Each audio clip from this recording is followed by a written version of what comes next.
Tough day for Tesla. Shares of the automaker closing down more than 7% today, falling for the fourth straight day. This coming after Elon Musk tweeting a controversial comment, rebranding the SEC as, quote, short seller enrichment commission. Very clever.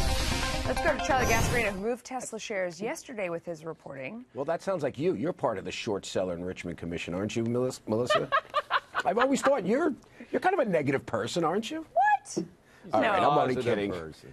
I mean, David is a stock promoter. I know that. Yeah, And, you know, Wait, you guys, come on. Only my stock. Give us your story here, Charlie. Let us have it. Come on. Well, we should point out that Musk attacked the SEC yesterday, about 5 minutes after our story, that there is still an ongoing SEC investigation into Tesla and to possible misstatements on their financial reporting, whether Musk was untruthful about what his, prognostications that Tesla is going to become profitable. It's still not profitable.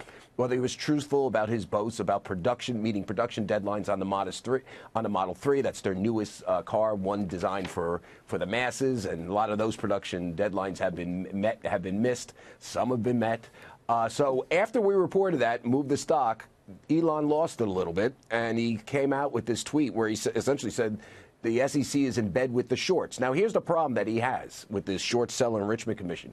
He basically signed a deal with the SEC, a settlement deal, where he basically agreed not to admit or deny the wrongdoing in that deal. Okay, and that deal was over that funding secured tweet that over taking it private. As you know, he probably didn't have the funding secured, and that's why they settled it.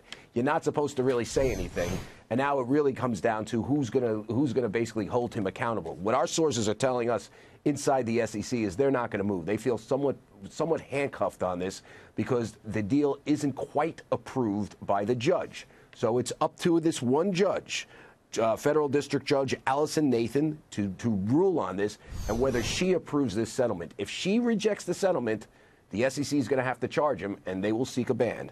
We'll know about this in the next couple of weeks.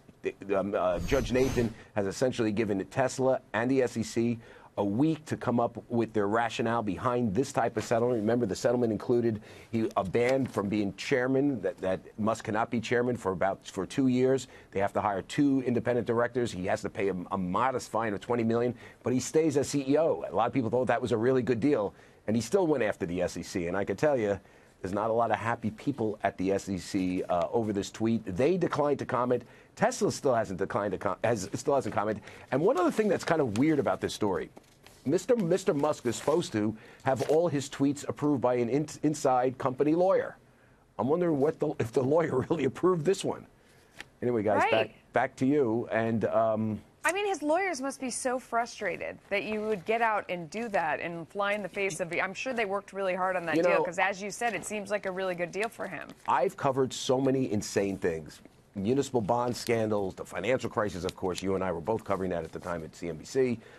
Spitzer, of course, Mr. Trump, who's his own level of craziness. I've never seen a CEO like this. This takes the cake. Not very smart. All right, Charlie Gasparino, love the reporting. Thank you.